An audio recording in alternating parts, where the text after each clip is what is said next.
Olá, queridos estudantes, sejam bem-vindos a mais um episódio do jornal Enem do Dominantes Online. Aqui é o professor Sandro Massarani, onde a gente escolhe algumas das principais notícias da semana que podem cair, seja na prova do Enem ou nos vestibulares em geral, buscando aqui trazer explicações sucintas e objetivas. É muito importante que vocês também assistam os episódios anteriores, pois muita coisa do que já foi tratado é bem importante, pode aparecer nas provas e continuam se desenrolando. Também é importante lembrar que muitas notícias que fervilham nos meios de comunicação, principalmente voltadas para a política nacional do dia a dia, não costumam cair muito em provas. Então aqui a gente vai dar prioridade a assuntos que podem aparecer nos exames. Então vamos lá, separamos 4 notícias para o episódio de hoje. A primeira notícia refere-se a documentos vazados nos Estados Unidos, diversos documentos supostamente contendo informações altamente classificadas do Pentágono, Departamento de Defesa americano, relacionados à guerra na Ucrânia e dados sobre aliados dos Estados Unidos vazaram online nas últimas semanas.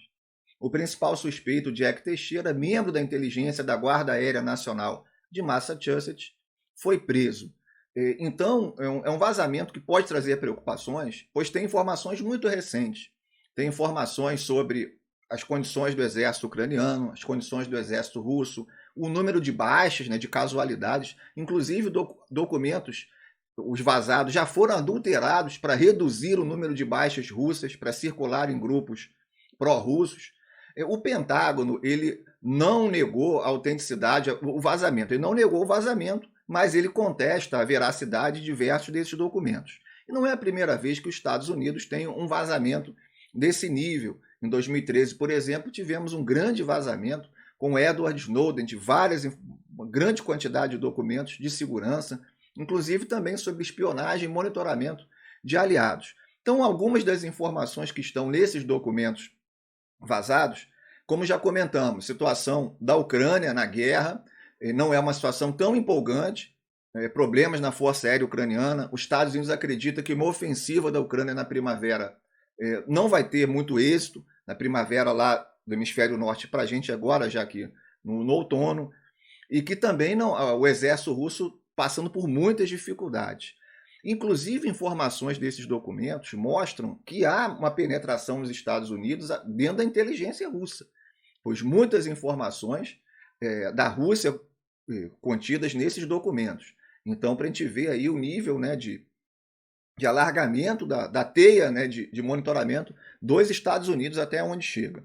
Fala também de alguns países que a gente não sabia que poderiam estar envolvidos no conflito, como a Sérvia. A Sérvia, a princípio, mais próxima à Rússia, porém, pelos documentos, pode inclusive já ter ajudado a Ucrânia na guerra, o Egito querendo vender mísseis para a Rússia.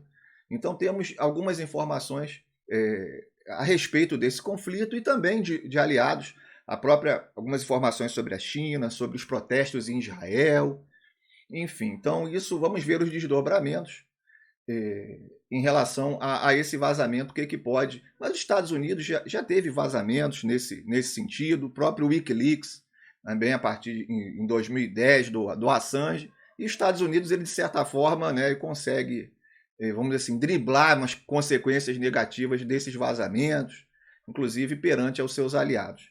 Então, o que é para a gente ficar de olho? Questões e temas de redação envolvendo ativismo digital e espionagem governamental, porque o vazamento de documentos secretos é considerado para muitos um ativismo digital, uma forma de protesto. Tá?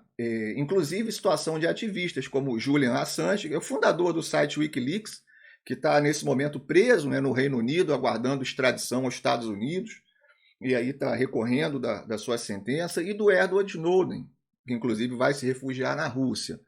Então, o ativismo digital também é importante, pessoal, a gente salientar. Não é necessariamente só grandes vazamentos, nem grandes fatos que chegam à mídia.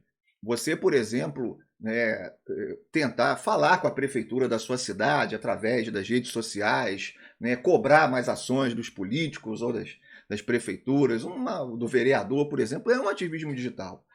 Você defender uma causa nas redes sociais, com o seu celular, é um ativismo digital. Então é interessante, o ativismo digital vai desde uma simples postagem até o vazamento de documentos secretos. É interessante a gente analisar isso sob os olhares de um tema de redação, por exemplo. E já caíram questões também com essa questão da espionagem e da privacidade, que é muito difícil saber, né, uma nação ter uma noção do quanto ela está sendo espionada hoje em dia. Só o fato, né, desses documentos terem muitas informações da Rússia é algo que a gente consegue, né, perceber como os Estados Unidos conseguiu obter essas informações. Bem, vamos para a próxima notícia. Essa é uma da política nacional, mas que o assunto costuma aparecer em prova. São os parceiros comerciais do Brasil, com quem o Brasil faz comércio internacional. Ou seja, tivemos agora uma recente viagem do presidente Luiz Inácio Lula da Silva à China, onde foram assinados por volta de 15 acordos. Aí temos na imagem, né, o Lula com o Xi Jinping. Acordos de cooperação, envolvendo principalmente agropecuária e tecnologia, lançamento de satélites, parte de tecnologia, questões de inovação, comprometimentos, né, de investimentos, muito foco na agropecuária, que é de grande interesse da China e é de grande interesse do Brasil também, em termos de exportação. E isso estreitou ainda mais a ligação comercial entre as duas nações. Então, isso é importante, a gente vai ver já já um gráfico que mostra o crescente papel da China no comércio brasileiro. E não houve, nesse momento, uma adesão do Brasil ao programa de infraestrutura chinês da Nova Rota da Seda. A China, desde 2013, tem um programa de investimento em infraestrutura que foi apelidado, né, de Nova Rota da Seda, lembrando, né, as rotas antigas do comércio entre Ásia e Europa. E a China ela expande essa ideia da Nova Rota da Seda para outros continentes. Isso já caiu no Enem uma vez, uma questão até meio difícil, que a China ela faz investimentos diretos, não é necessariamente emprestando através de bancos, como a Europa faz, Estados Unidos, o FMI. A China ela investe diretamente no país, geralmente ela constrói hidrelétricas, constrói ferrovias, rodovias, portos de determinada nação, e ela manda os funcionários para lá, manda, né, corpo técnico. Então é um tipo diferente de investimento, muito mais ativo e presente, o que a China vem fazendo. Isso foi uma questão do Enem. E o Brasil ele não aderiu a esse programa de infraestrutura, a Nova Rota da Seda. A Argentina, por exemplo, já aderiu. Não tem tido muitas mudanças significativas para países que aderem a essa iniciativa chinesa. Pode ser algo até mais diplomático do que efetivo, pois a China tem investido em uma quantidade enorme de nações, inclusive aqui na América Latina. Então seria talvez algo até mais simbólico. Vamos aguardar. O que é para a gente ficar de olho? Os principais parceiros comerciais do Brasil nos últimos anos e o papel da China no comércio internacional. Nos episódios anteriores, temos falado constantemente da crescente rivalidade China-Estados Unidos no comércio internacional, inclusive com a possibilidade de abandono do uso do dólar no comércio entre Brasil e China, ou seja, fazer comércio nas próprias respectivas moedas ou outra forma de negócio que não passe pelo dólar. Apesar do dólar ser utilizado em mais de 90% das transações internacionais do mundo. Mas é uma forma, né, de depender menos da moeda americana. Vamos ver se isso vai para frente, o que vai acontecer, quais seriam as consequências. Isso também não está definido ainda. Vamos ver aqui então o gráfico do destino de exportações brasileiras nos últimos anos.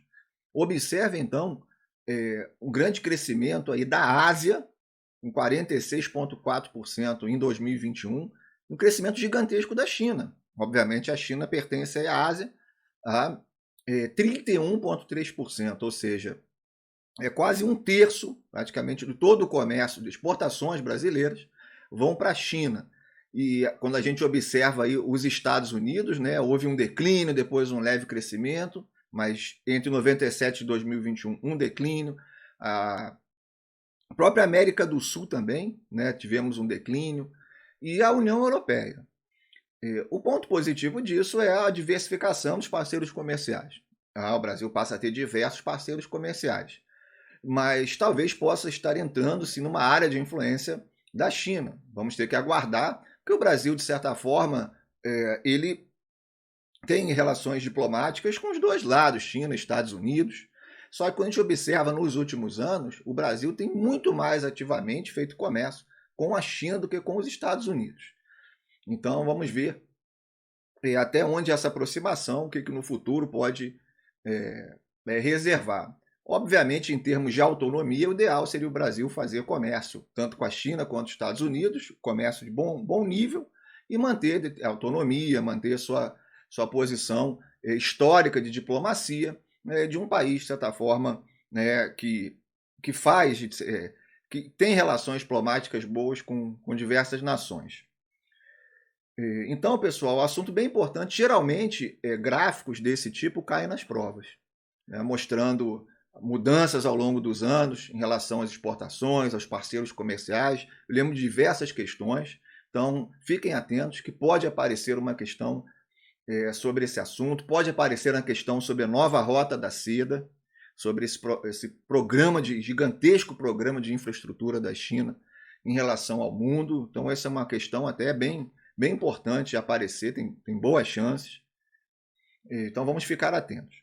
A próxima notícia, história sendo alterada na Índia, algo assim, bem grave do ponto de vista das ciências humanas. O primeiro-ministro da Índia, o Narendra Modi, também líder do partido Bharatiya Janata, BJP, um partido nacionalista hindu, é acusado de tentar mudar a história da Índia para se adequar à sua agenda ideológica e apagar as contribuições dos muçulmanos e outras minorias. Reportagens recentes mostram diversas alterações e remoções nos livros didáticos escolares, que vão de encontro com o pensamento do primeiro-ministro. Então, isso é gravíssimo. Não é aqui, pessoal, uma disputa de narrativa, sobre qual lado vai ficar, etc. Como às vezes a gente observa e é muito comum, faz parte. Aqui é remoção mesmo. Desde o século XVI até o século XIX, boa parte da Índia era dominada pelo Império Mughal, que vem do centro da Ásia Central e responsável por construções como Taj Mahal. E há uma grande rivalidade entre muçulmanos e hindus na Índia, que foi se desenvolvendo. Isso, inclusive, a gente vai falar já, que envolve o processo de independência da Índia e do Paquistão. E o Modi, então, um nacionalista hindu, ele vai querer remover boa parte da história dos Mughals na Índia. É apagar mesmo, é uma coisa assim bem impactante. Outros pontos de alteração da história, em relação, por exemplo, ao assassinato do Gandhi. O Gandhi ele foi assassinado, o assassino dele fazia parte de uma organização indiana bem nacionalista, que inclusive tem ligações ideológicas com o partido do Modi. Só que as informações que estão sendo alteradas e modificadas nos livros é que o assassino do Gandhi teria agido isoladamente, quando isso não é o caso, não parece ser o caso. Então o que nós estamos tendo aí realmente é uma borracha na história indiana e vai logo nas escolas, que é onde a gente começa a absorver esse conhecimento desde cedo. O que é para a gente ficar de olho? Processo de independência da Índia e do Paquistão. A independência da Índia acontece em 47. O papel do Gandhi, da desobediência civil contra o domínio britânico. Só que vai ter uma fissura, justamente por causa do crescimento da animosidade entre hindus e muçulmanos. A Índia vai ser o país para os hindus e o Paquistão, então ela vai rachar a Índia, e o Paquistão vai ser para os muçulmanos. E essa rivalidade ela vem até hoje, inclusive com as duas nações sendo rivais e tendo armas nucleares. A gente vai falar de armas nucleares já. E é bom também te relembrar outros casos de adulteração da história. Temos, por exemplo, o caso do Stalin na União Soviética, nos famosos expurgos que o Stalin vai procurar, além de mandar matar os inimigos, ele vai procurar apagar esses inimigos das fotos, dos livros, dos textos, como foi feito, por exemplo, com o Trotsky. Só foi resgatada a figura do Trotsky décadas depois. E também na Segunda Guerra Mundial, que o Japão, nos livros de história japoneses nas escolas, minimizam a Segunda Guerra Mundial e a invasão japonesa na China, onde o Japão vai cometer diversos massacres em sequência. E isso tivemos atritos entre a China e Japão por causa da questão de apagar a participação japonesa na Segunda Guerra e omitir as ações japonesas na Segunda Guerra. Então, Temos aí outros casos, e o mais recentemente esse caso, então, na Índia, principalmente em relação ao Império Mughal, que estaria sendo apagado, sua participação importante, foi um dos impérios mais importantes, né, do planeta nos séculos XVI, XVII, até ser colapsado pelo Reino Unido no século XIX, pela Inglaterra, o maior império do mundo na época, os ingleses. Bem, e por fim, Coreia do Norte testa novo míssil. Isso não é uma novidade somente lendo a manchete. A novidade é que esse míssil agora tem combustível sólido, que fazem os mísseis serem, de certa forma, mais confiáveis, um pouco mais baratos do que o combustível líquido. Tem prós e contras cada tipo de combustível.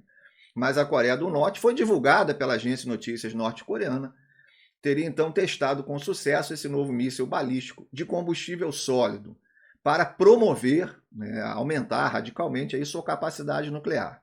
O lançamento provocou um susto no norte do Japão, onde residentes de Hokkaido foram instruídos a se proteger, mas, de certa forma, não teve perigo. E o líder norte-coreano, Kim Jong-un, afirmou que o novo míssil fará os inimigos experimentarem uma crise de segurança mais clara e constantemente atingirem extrema inquietação e horror. Então, realmente é coisa bem de Guerra Fria, mas estamos aí em 2023. O que é para a gente ficar de olho? Questões sobre bombas atômicas no Japão caem bastante, no final da Segunda Guerra, para acelerar o final da guerra. A corrida nuclear na Guerra Fria. E em relação à Coreia do Norte, a Guerra da Coreia. Nós vamos ter, a partir de 1950 e 1953, a violenta Guerra da Coreia, o norte socialista contra o sul capitalista. Houve um armistício, um cessar-fogo, tecnicamente esses países ainda estão em guerra, e nós temos aí então a Coreia dividida. E também países com arsenais nucleares. Quais são os países do mundo que têm armamento nuclear? Vamos ver aqui. Aqui temos por números de ogivas nucleares, né, de cabeças de míssil, ogivas. A Rússia tem quase 6 mil, Estados Unidos 5.428, né, números que eram bem maiores, né, foram sendo reduzidos desde os acordos da década de 80. A China 350, a França 290, Reino Unido 225. Como comentamos na notícia anterior, Paquistão e Índia muito próximos em armamento nuclear. Israel e Coreia do Norte, que vem aumentando, né, a cada ano aí o seu poderio de armamento nuclear. Então, são questões possíveis de prova. A Guerra da Coreia, países com arsenais nucleares, as rivalidades, possibilidades de ataques nucleares. É importante que a gente fique atento, são bons assuntos de prova, tanto aí envolvendo a Guerra Fria, a formação das duas Coreias, quanto essas ameaças mais recentes. Bem, pessoal, muito obrigado pela atenção. Lembrando que no nosso canal do YouTube nós temos toda a matéria do Enem, dos vestibulares, para vocês poderem estudar. Nos sigam nas redes sociais, a gente tem aulas ao vivo. Eu tenho certeza que vai ser de grande proveito e grande ajuda nessa árdua jornada que é a busca por aprovação numa universidade de qualidade. Mas estamos juntos. Bons estudos e até a próxima!